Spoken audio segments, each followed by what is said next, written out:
అత్యంత ప్రతిష్టాత్మకమైనటువంటి తిరుపతి లడ్డూని ఈరోజు మత రాజకీయాలకి సాధనంగా మార్చడాన్ని సిపిఎం రాష్ట్ర కమిటీ తీవ్రంగా మేము ఖండిస్తూ ఉన్నాము.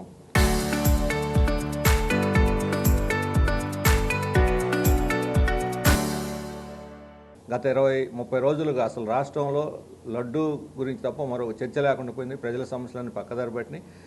రాష్ట్ర ప్రభుత్వం తన వైఫల్యాల నుండి కప్పెట్టుకొని యువతని, మహిళల్ని, ఇతరులని సంతృప్తిపరచలేక రోజు ధర్నాలు, వీధుల్లోకి వచ్చి ఆందోళన చేస్తున్న వారి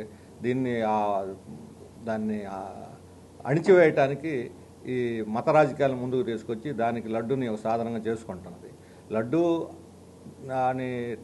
దాని తయారీలో కల్తీ జరిగినా, అవినీతి జరిగినా ఇప్పటికే సిట్టు నివేదిక వచ్చింది. దాని ఆధారంగా చర్యలు తీసుకోవాలి, చర్యలు ప్రకటించాలి, ప్రజలకు తెలియాలి, అసెంబ్లీలో ప్రకటించాలి. దానికి బదులు అసెంబ్లీలో సభ్యులకే, ఎమ్మెల్యేలు, ఎమ్మెల్సీలకే ఇంతవరకు సిట్ నివేదిక ఇవ్వాలి. సిట్టు మీద ప్రభుత్వ నివేదిక, మళ్ళీ ప్రభుత్వం ఇంకొక 1 మ్యాన్ కమిషను. అంటే ఇవన్నీ సాగదీసి రోజు దీన్ని నానుస్తుంటే మత విభజన తీసుకురావడానికి ప్రజల్ని ఈ రకంగా చీల్చి బలహీనపరుస్తున్నారు రాష్ట్రాన్ని.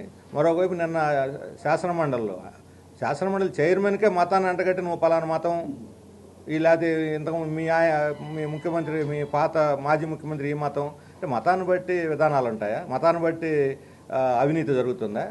అవినీతికి పాల్పడేవాళ్ళు ఎవరైతే నెయ్యి కల్తీ సరఫరా చేశారో ఆ బోలే బాబా ఎవరు? ముస్లిమా, క్రైస్తవా? ఇక్కడ ఉన్న ఈవో ఎవరు?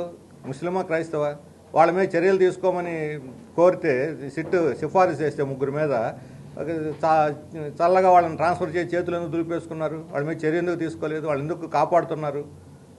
ఇంకొక వైపు ఏమో లోకేష్ బాబే వాళ్ళ మంత్రులే ముఖ్యమంత్రికి పవన్ కళ్యాణ్ గారు డైరెక్ట్గా నడిప మాజీ ముఖ్యమంత్రికి ఇందులో ప్రత్యక్ష పాత్ర లేదని రోజు తలా ఒక మాట పెట్టి మీరే అన్నీ చేస్తూ మతాన్ని అంటగడతారు. మళ్ళీ వాళ్ళకి సంబంధం లేదంటారు, వాళ్ళే చేశారంటారు. ఇప్పుడు ఈరోజు నిన్న ప్రభుత్వ నివేదికలో కూడా జంతు కొవ్వు కలిసినట్టే చెప్పలేదు. ముఖ్యమంత్రి గారు 4 రోజుల క్రితం జంతు కొవ్వు కలిసిందని చెప్పి దానికి సంచలనం చేశారు. దేని ఆధారంగా చెప్పారు? ఇప్పుడు ఎందుకు దానికి సమాధానం ఇవ్వటం లేదు? ప్రజల మనోభావాలు దెబ్బతీయడం కదా, భక్తుల మనోభావాలని రాజకీయాలకు ఉపయోగించుకోవటం కదా, స్వార్థ ప్రయోజనాలకు ఉపయోగించుకోవటం కదా. దీనివల్ల టీటీడీ ప్రతిష్ట, వెంకటేశ్వరం ప్రతిష్ట పెరుగుద్దా తగ్గుద్దా? హిందువుల ప్రతిష్ట పెరుగుతుంది తగ్గుతుందా? అందుకని ఈరోజు తెలుగుదేశం ఒక లౌకిక పార్టీగా, మాకు వాళ్ళతో ఎన్ని విభేదాలు ఉన్నా, ఎంత మేము వాళ్ళ మీద పోట్లాడినా లౌకిక పార్టీగా గౌరవించేవాళ్ళం. ఈరోజు ఆర్ఎస్ఎస్ నెత్తినెత్తికి ఎక్కించుకొని వాళ్ళకన్నా మించి వాళ్ళ ఎజెండాని ఈళ్లే మోస్తూ ప్రజల్ని హిందువులు, ముస్లింలు, క్రైస్తవుల పేరుతోటి విభజించడాన్ని మేము తీవ్రంగా ఖండిస్తున్నాం. శాసనమండలి చైర్ మీద కూర్చున్న ఆయనకు మతాన్ని అంటగట్టడం తప్పు.